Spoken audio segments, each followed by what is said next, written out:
For some people, it's the stuff nightmares are made of. Being called to stand in front of a large group of people, palms sweating, heart racing, and mind reeling as you look out onto a sea of expectant faces.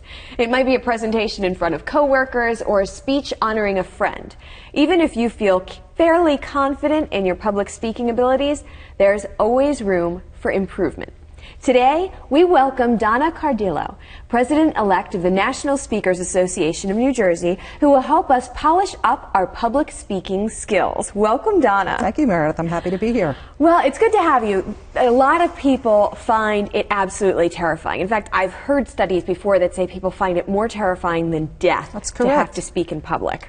Most people rank their fear of public speaking #1 above everything else. Oh my goodness. And considering the fact that sometime in your life, the chances are very good that you're going to have to speak in front of at least a small group of people, whether it's a retirement dinner or a wedding or at work, right? Absolutely. So how can we get started and start preparing today, long term, for that time in the future that we might have to be a public speaker ourselves? Yeah, great question, because there's actually a lot of things people can do. There's much more technique involved in public speaking than most people realize. I've heard people say, well, if I practice enough, I'll get better. But if you practice without any foundation, you're really just polishing your mistakes. Ah, yes. So the first thing to do is to get to the public library or the bookstore and read some good books on how to be a public speaker. There's much more to learn than many people realize. Oh, that's a good tip. How about classes out there? Yeah, taking a class is also a good thing to do. You might find those classes through adult education in local community colleges. There's also some private education companies that offer public speaking courses and workshops that you can take. And you can also find some public speaking training through local chapter of the National Speakers Association. You might even consider joining an organization like Toastmasters International, where you get to practice and speak on a regular basis as well as learning technique. And that's with a group of people who are learning like you and practicing like you? It's a combination of people. You'll find some very polished professional speakers in Toastmasters, as well as some people that are just starting out. And they work on skills for, as you mentioned, you speak in a lot of areas, not just getting up in front of a group, maybe even interviewing skills when you're making a one-on-one presentation. Everyone's going to have to make a speech at a job interview, because that's what it is. You're still giving a presentation. Yes. All right, so let's say we already have the date looming in front of us. We know that we're going to have to be called upon, whether it be in a month or in a week. What are the steps that we should take to prepare that can make things foolproof? Okay. First of all, I'd say don't ever think of it as speech giving, because that's not what we're talking about. We're talking about really having an enlarged conversation with the audience, so you change your mind frame a little bit. Once you decide on the main points you want to make and the key information you want to present, should make some index cards for yourself. Large index cards, 5x7, white ones are good. Just with the key points, your outline, maybe one or two things that you particularly want to remember to say. So you don't recommend writing the entire speech out like an essay? You can do that to start to prepare, but never to take notes like that with you to a presentation. Excuse me.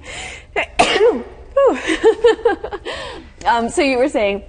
But definitely not. Yeah, you can write it out to start, but don't ever take those notes with you to a presentation, because first of all, 8x11 sheets of paper are very cumbersome to follow your place on, and you don't want to be speaking word for word from your notes, because that's really public reading, not public speaking. Right, and then you're looking at the notes the whole time, and you're not giving eye contact to the people that you're talking to. You want to speak more naturally as you would in conversation, and you don't have to get every word right when you're speaking in public. That makes people nervous too. If you make a mistake, you say something wrong, you just correct yourself. If you sneeze. And you continue to move on. Yeah, absolutely. Just keep on trucking. Because the audience really doesn't care about that. They're really interested in you and what you have to say. You're aware of things like that, flubs, but the audience really could care less. Right. All right, so how about rehearsal and practicing? What would you recommend? A couple of things. Once you have your presentation together, it's a good idea to tape record it. Use a digital recorder or a tape recorder, because first of all, listening back to it now rather than just going over it in your head gives you a completely different perspective on the material. And you can listen to the content, you can listen to your use of pauses or emphasis on words. But that also helps you to get a sense of the time you're going to take up. Because if you're an inexperienced speaker, you're told you have to speak for 15 minutes or 40 minutes, it's not always easy to gauge how much material you'll need in that time. No, it's not. And sometimes when you're doing it in your head, you could speak more quickly or you could speak more slowly than when you're actually articulating, right? Yes, and it's always good to build in a little cushion of time for questions, for comments, some unexpected things that would happen. You're probably better off having a little bit less than too much material to present and not being able to get it all out. Oh, that's a good tip.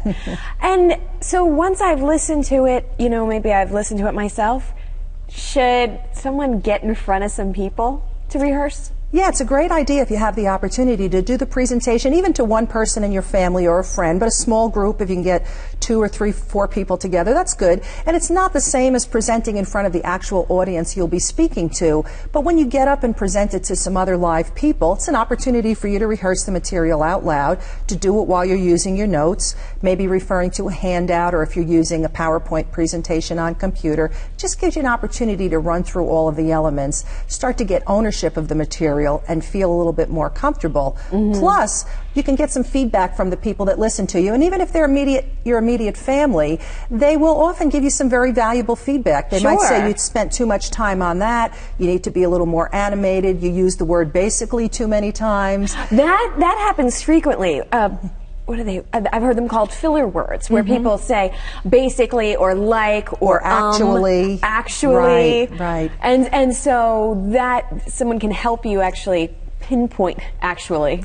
There I go, right? Now that's all you're going to be thinking about for the rest of the show as you listen to me. How many filler words does she use? Someone can listen and pinpoint those and let you know how many times you might be using a filler word because we're very often not aware of the things that we say or how different words that we use regularly. That's one reason why taping it is good and getting some feedback from live people. And one quick thing, very often people say to me, why do people use ums and ahs so much when they speak? When people are speaking, sometimes they're so nervous, they're afraid of having any silences, and they fill that, as you say, they fill it up with a word or with a sound. Silences are actually good when you're speaking because the people that are listening need a little time to digest what you said, formulate a question, take a note. So brief silences, brief pauses, actually a good thing. It's actually a good thing. So we can let the silence lie. Yes. That's good. All right. So if we've practiced, we've rehearsed, we've prepared on our note cards, now we're at the day of the presentation. What kind of tips do you have for us then? Okay, most importantly, arrive plenty early to the presentation because a couple of things you want to do. Oh, sure, you want to make sure that your equipment's working right, but I love to get into the room before there's anybody else there and actually stand in the place where I'm going to be speaking from. That's a good tip. Yeah, and you just get a feel for the podium or the table and you look around the room, you get familiar with the environment. That's very, very helpful. But something I've learned as a professional speaker that's a great thing to do is to start greeting your audience when they come in. Shake their hand, introduce yourself to them, learn a little bit about them. Where do you work, what brought you here today, what was of interest when you heard about the topic? Because first of all, you're getting to know your audience a little better, which is a great thing to do. Even if you know you're speaking to a group of teachers, it's still very helpful to know that they're third grade teachers or high school teachers, that they're teaching for 1 year so you know versus 20 years. Absolutely.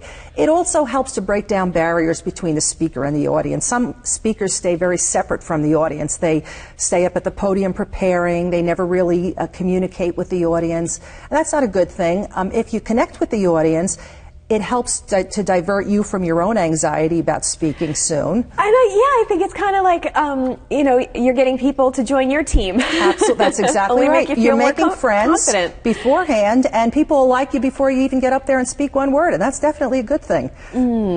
All right, so I know we've only got a minute left. Let's talk a little bit about the relaxation techniques, because as I mentioned in the beginning, sometimes people have really severe reactions to having to speak in public. Absolutely.